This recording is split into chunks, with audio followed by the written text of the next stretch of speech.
Nate, what's the dynamic? I mean, it's not like your position coach is your dad, but you see him quite a lot, being on the lines. Just how does that dynamic go? I mean, I'm sure that maybe you played for him in youth ball, but how's that going now that you're playing for him again?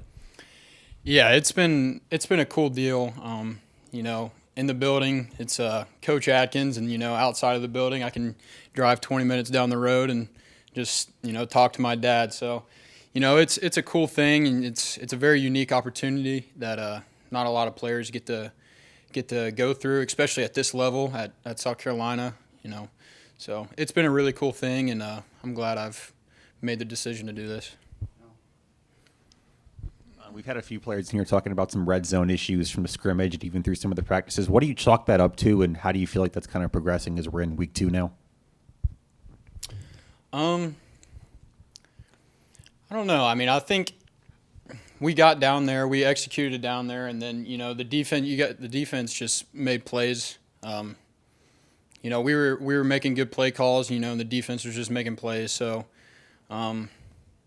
at the end of the day, we're a team, and the defense makes plays in the red zone. That's good for us. Obviously, it doesn't make the offense look great in the scrimmage, but we're a team, so it's good at the end of the day.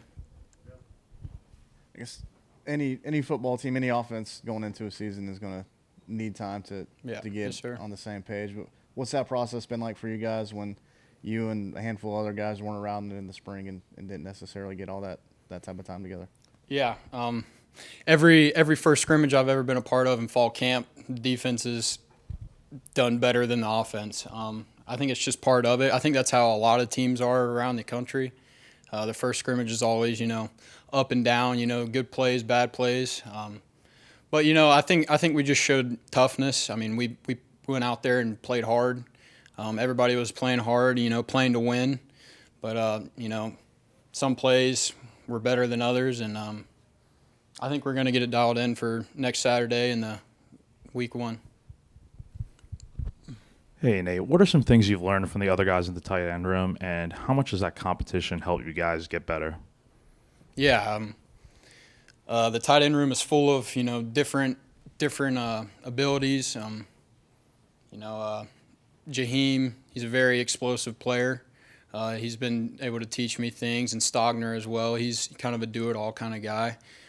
Everybody in there, has helped me and helped each other get where we are now. And, Coach Wright's a great coach as well. Everybody just kind of chimes in and helps each other, and brings the best out of each other.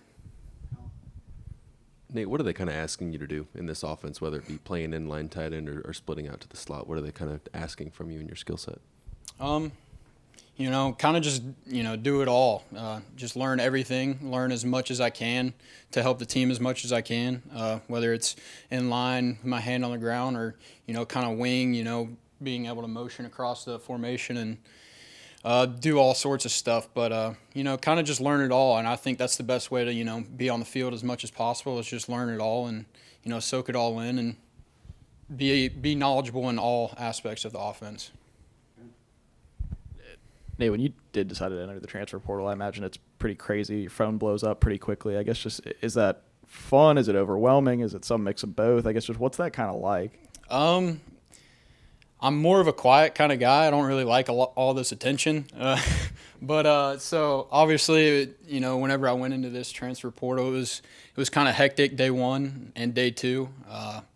But, it kind of started to die down a little bit after, the weekend passed, and I ended up making my decision to come here, obviously. And then, it was definitely a crazy time. I never thought I would end up transferring, to be honest with you. But since this opportunity came up in my 5th year and with the COVID year and everything, I got an extra year. I just thought it was a cool opportunity for me, and I just couldn't pass it up. I guess, did your dad play recruiter at all, or what was that like? Or, no. He let me do whatever. It was up to me. It was totally my decision. It was obviously, in the back of my head, I thought this was going to be a really cool thing. But, he's always been dad, He's always been cool and just let me do whatever I want, what's best for me.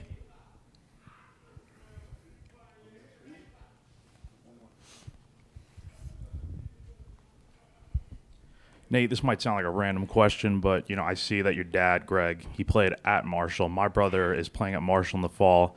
Does your dad ever talk about his days, with the herd? Not much, but he brings it up. My older brother, actually played baseball there for a couple of years, so that was a cool thing.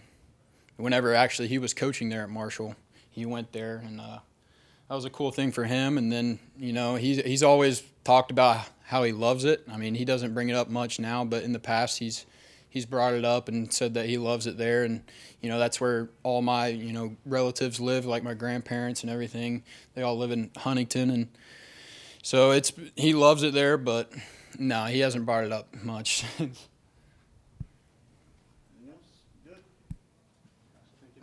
Thank you.